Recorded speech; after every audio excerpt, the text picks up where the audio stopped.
ఎన్నికల ప్రచారంలో భాగంగా బాపట్ల మార్కెట్లో టీడీపీ అభ్యర్థి వేగేశ్న నరేంద్ర వర్మ పర్యటించారు. స్థానిక కూరగాయల మార్కెట్లో పారిశుద్ధ్యం అధ్వాన్నంగా ఉందని, చిరు వ్యాపారులు తీవ్ర ఇబ్బందులు పడుతున్నారని టీడీపీ అభ్యర్థి వేగేశ్న నరేంద్ర వర్మ తెలిపారు. రేపు కూటమి ప్రభుత్వం అధికారంలోకి రాగానే మార్కెట్ను సుందరీకరణ చేస్తామని హామీ ఇచ్చారు. దీనిపై మరింత సమాచారం మా ప్రతినిధి సాంబశివరావు అందిస్తారు. బాపట్ల జిల్లా బాపట్ల అసెంబ్లీ నియోజకవర్గంలో టీడీపీ అభ్యర్థి వేగేశ్న నరేంద్ర వర్మ విస్తృతంగా పర్యటన చేస్తున్నారు. పోలింగ్ తేదీ దగ్గరకు వచ్చే కొద్దీ ప్రజల్లో కూడా ప్రతి ఒక్క ప్రజలను కలిసి కూటమి మేనిఫెస్టో వివరించడంతో పాటు గత ప్రభుత్వంలో 5 ఏళ్లలో జరిగిన అవినీతి అక్రమాల అరాచక పాలన కూడా ప్రజలకు వివరించే ప్రయత్నం చేస్తున్నారు. ప్రస్తుతం మనం బాపట్ల పట్టణంలోనే రైతు మార్కెట్, కూరగాయల మార్కెట్లో కూడా తిరుగుతూ కూడా కూటమి మేనిఫెస్టో వివరించడం, అదేవిధంగా వారి సమస్యలను తెలుసుకున్నారు. మనతో పాటు వేగేశ్న నరేంద్ర వర్మను సార్ చెప్పండి, ఏంటి రైతు బజార్లో ప్రజల నుంచి స్పందన ఎలా ఉంది సార్ కూటమి పట్ల? రైతు బజార్లో ఎక్కడ చూసినా పారిశుద్ధ లోపం అనేది చాలా ఎక్కువగా కనపడతా ఉంది. ఇక్కడ కనీసం ట్రాఫిక్ నియంత్రణ చేస్తారు. ఈ పోలీసుల వ్యవస్థ కూడా సాటర్డే సండేస్ వచ్చినప్పుడు కూడా పెట్టట్లా. బయట నుంచి బాపట్ల పట్టణం నుంచి ఇటు రైతు బజార్లకు కానివ్వండి, అటు మార్కెట్లకు కానీ చాలామంది వస్తూ ఉన్నారు.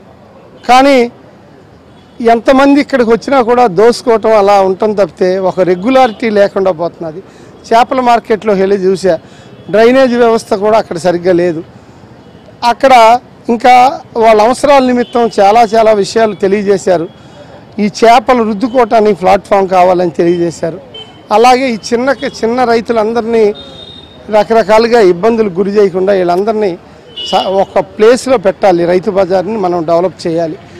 మార్కెట్కి రైతు బజార్కి గ్యాప్ పట్టుబెట్టి ఎవరి థింకింగ్ ప్రకారం వాళ్ళు వ్యాపారం చేసుకునేటట్టుగా ముందుకు తీసుకెళ్ళాలి.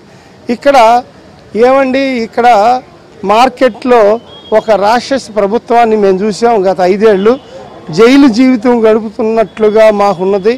వ్యాపారాలు సరిగ్గా లేకపోగా హెరాస్మెంట్లు, అధికారుల హెరాస్మెంట్లతో మేము చాలా అల్లాడిపోతున్నాం. మమ్మల్ని కాపాడాలి అని తెలియజేస్తూ ఉన్నారు. రేపు మీరు కూటమి ప్రభుత్వం అధికారంలోకి వచ్చి మీరు ఎమ్మెల్యే అయితే బాపట్ల పట్టణానికి అభివృద్ధి పరంగా ఎలాంటి హామీలు ఇస్తారు? మంచినీళ్ళు రాబోయే రోజుల్లో 2-3 రెట్లు జనాభా పెరిగిపోతుంది. రాబోయే 5 ఏళ్లలో ఇప్పుడు ఉన్నదానికి జనాభా బాగా పెరుగుతుంది.